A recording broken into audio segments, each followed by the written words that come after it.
plainte à l'international léegi man sama laaj mooy qu'en est-il de El Hadj Malick Ndiaye qui a fait les mêmes affirmations ba fi mu ne nii il est sous bracelet électronique et de Yarga Sy mi nga xamante ne actuellement mu ngi ci kaso bi parce que dañ koy jiiñ ne moom moo bëggoon faat wala faagaagal kii di Ousmane Sonko ci le 16 mars bi ñu génn. te Ousmane Sonko leeral devant tout le monde que Yarga Sy n'a rien à voir avec ça. que Yarga Sy bokk na ci ay hommes de main am. que Yarga Sy justement bokk na ci nit ñi mu gën a wóolu ci àddunaam donc nit ki nga gën a wóolu moom wax dëgg yàlla mënoo séntu ne yenn yi xëy na ci moom lay jógee donc du moment que loolu am na rek je pense que moi xam nga luy sama problème Nabou comment on fait dans ce pays pour vite interpeller quelqu'un vite placer sous mandat de dépôt et que ñu ne ñu ngi mëne enquête bi jeexagul mais kooku teg nañ ko place en attendant enquête bi di jeex ça je peux pas comprendre mais où est la présomption d'innocence dans tout ça tant que présomption d'innocence bi mu ngi fi pour man jàppe gi warul mën a teelee noonu mën nañu xëy na peut-être mettre le sous contrôle judiciaire buñ la soxlaa woole nga ñëw wuy ci ay enquête bi aboutir à quelque chose wax ne finalement tu es coupable pour que ñu war la mën a placer sous mandat de dépôt ça c'est mon problème numéro un et malheureusement ce qu'on constate c'est que autant ci homme politique yi autant ci journalistes yi c'est-à-dire charge yi ñu lay teg dafay bëri à la limite dañu lay mettre sous une décision judiciaire boo xamante ne ñu ngi wër ak di gëstu loo xam ne ñi amaguñu certitude ne dëgg-dëgg kii lu ñu koy tuumaal mu ngi nekk ci moom après c'est choquant d'apprendre que finalement analyse yi bu mu génnee dafay dëggal thèse bi nga xamante ne Ousmane Sonko amoon na ko te ci fàttali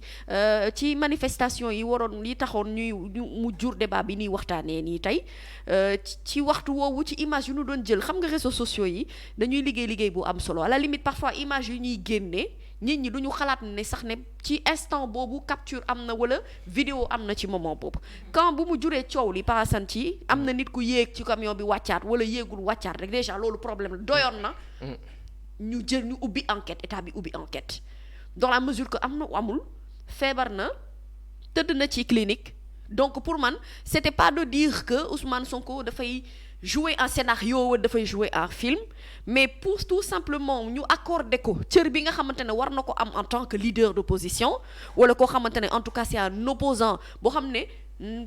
sur le plan national comme sur le plan international am na benn représentativité bu mu am pour man l'enquête devait être ouverte sur ça réellement sur ce liquide là ou pas bon ça n'a pas été fait moom il a pris les devants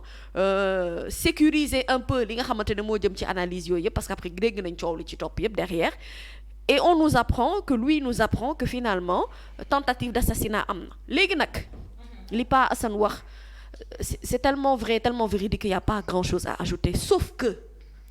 stratégiquement parlant Ousmane Sonko angle bi mu jël moo intéressant xam nga lu tax il porte le débat sur le plan international et là il y a un problème parce qu'aujourd'hui quoi qu'on puisse dire Sénégal bi nu xamoon réputation bu mu amoon mu ngi commencé di effriter wu ndànk-ndànk li ko effriter d'abord mu ngi commencer par donner de la valeur à Ousmane Sonko même sur le plan international les gens s'intéressent à lui tout le monde est d'accord que Ousmane Sonko bokk na ci leader opposition yi nga xamante ne dafay gën a déranger actuellement on sent nettement tension bi am diggante Ousmane Sonko ak ñi nga xamante ne ñoo nekk ci parti au pouvoir nekkul lu nu mën a échapper loolu moo tax d'ailleurs ce qui lui a valu ses interviews sur France 24 entre autres c'est parce que justement sur le plan international am na benn bataille bu ñu enclenché bataille boobu bokk na ci li ko gën a diriger résultat élection yi nga xamante ne moom la ñu am sur le plan international ça veut dire que boo dee jàpp bitim réew munoo wax ne parti au pouvoir notamment Macky Sall ak ñi mu àndal en tant que chef de parti am nañu représentativité bu am solo sur le plan international donc aujourd'hui bu fekkente ne dañu ñëw ñu ne c'est quelqu'un boo xamante ne il a été victime de tentative d'assassinat je suis désolée mais on ne peut pas ne pas penser à Thomas Sankara par exemple nga xam ne dëgg la il n'a pas certes été empoisonné ou entre autres mais victime de coup d'État mais quelqu'un qui était considéré comme un héros panafricaniste quand Ousmane Sonko qui fait une conférence de presse ou en tout cas accorde benn interview à des Français des journalistes français qui a la photo de Thomas Sankara derrière et que après par tous ces événements succession d'événements ñëwaat ba ci moom bu mënee prouver ne dëgg-dëgg effectivement am na tentative d'assassinat bu am il y a un problème au niveau de l'image du Sénégal sur le plan international et ça n'aide pas les gens qui sont au pouvoir pourquoi parce que loolu daf ci am topp itam succession d'arrestations yoo xam ne lu ci ëpp également ce sont les patriotes le concernés et succession d'arrestations yoo xamante ne ça touche la presse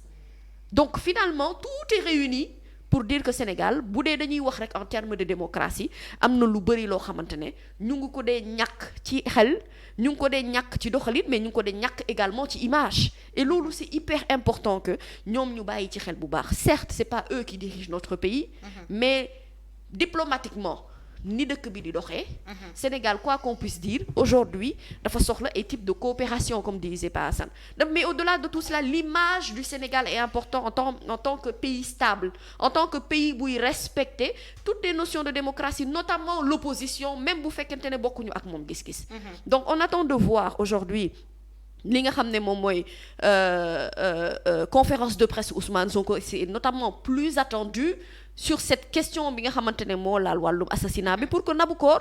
ñi ñu mën a xam dëgg-dëgg mais yëf yi naka la tëddee parce que non seulement il donne l'information mais il ne ferme pas il fait une ouverture parce que mu ngi wax ne comme quoi am na naam maa ngi taxaw di wax ak yéen mais mën naa ami conséquence fii ak quelque chose parce que xaw ma ban effet lay def ci sama yaram donc ce qui fait que nit ñi seen xel du dal en vrai dañu naan tant que loolu am na il est considéré et continue d'être considéré comme un héros étant fort psychologiquement mais sur le plan santé dañu naan kii li ko dal lépp te am na loo xamante ne mën na ko jural loraange ci wér-gu-yaramam mais il est toujours politiquement présent donc il faut être très très attentif par rapport ak li nga xam ne moom mooy message bi Ousmane Sonko di véhiculer autant à l'écrit qu'à l'oral mais également porter le combat sur le plan international c'est en vrai gën a vilipender li nga xam ne moom mooy la démocratie sénégalaise. D'accord jërëjëf même si le combat n'est pas porté à l'international am na xët yu ko xëyee tey nee nañ Ousmane Sonko teste la justice et c'est le moment de nous prouver que ni justice am na ci réew mi et que amul 2 poids 2 mesures parce que l'histoire de Dame Mbodj est passée par là pour tentative d'assassinat te ba tey xamaguñu fan la toll ba tey kenn waxatu ci sax pour dire vrai mu nekk lu doy waar waaw Oustaz très rapidement Oustaz say ñëw benn kii bu ndaw rek sunu benn xarit bu ñuy wax Bamba Khadim Cheikh Ahmad Bamba nu ngi laa ziar bu baax dafa ma ne waaye yéen coow lu yëpp procureur général ba muy def conférence de presse lu dane woon la tentative d'assassinat n'était pas avérée doon loolu la waxoon léegi Cheikh Ahmad Bamba daf ma ne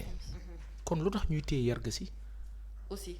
waaw pour cohérence question de cohérence ouais kilifa yi foog nu xool li ñuy def de Sam koor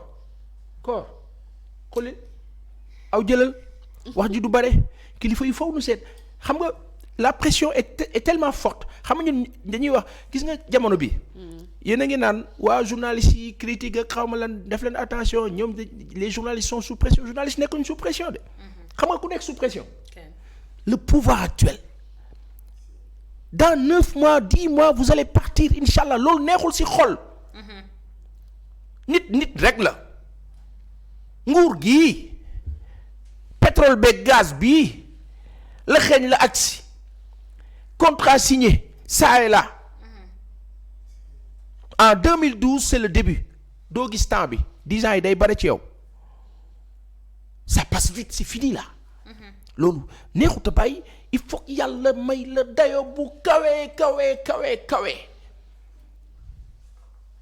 nga doon ka kawe yàlla na ko yàlla defal sunu kilifa yi. yàlla na ko yàlla defal président Macky Sall ak ñi mu àndal. yàlla na yàlla roof leen loolu ba réew mi nekk ci jàmm. Omar El Bashir moo taal Soudan. dañ ko daaneel. mu dafa wër ndomb waa Soudan dem ca ginnaaw ca wàll ga ca beneen wet ga la ma Mariam Blondé doon wax ca geneen wet ga ñu pompe ko xaalis mu daw aw ca suuf récupérer ñëw taal dëkk bi. ñu faat ay soudanais pour les intérêts de l'impérialisme man foofu nag laa amee ngeen baal ma problème ak africain c'est-à-dire comment tu peux tuer ton compatriote pour faire plaisir à l'étranger loolu laa mën a comprendre Blaise Compaoré anamu cet idiot là maa ko waxee noonu ngeen baal nu xam nga lu tax Blaise Compaoré def lu ñaaw tey nan la mujjee wallaay Thomas Sankara de kenn du ko fàtte. déedéet mukk. waaye Blaise fu nu ko waxee nu ne cam. te loolu sunu njiiti laa xamul ci fan lañ kaa teg ci lan parce que François Mitterrand toog na Thomas Sankara toog def discours Mitterrand pare gisee ak moom ne ko monsieur Sankara vous êtes très jeune c'était le sous-entendu loolu weer ak lañ ca teg le 15 octobre ñu dóor ko bal ça veut dire ce que ça veut dire waa ana Mitterrand François demul ñi mel ni moom demuñu donc kilifa yi loolu nag tolluwaay la ak gëm-gëm. d'accord Aïcha yaa Seydi. waaw man de dafa am lu may bëgg a laaj tuuti xam naa waxtaan yu ma nasoon tey.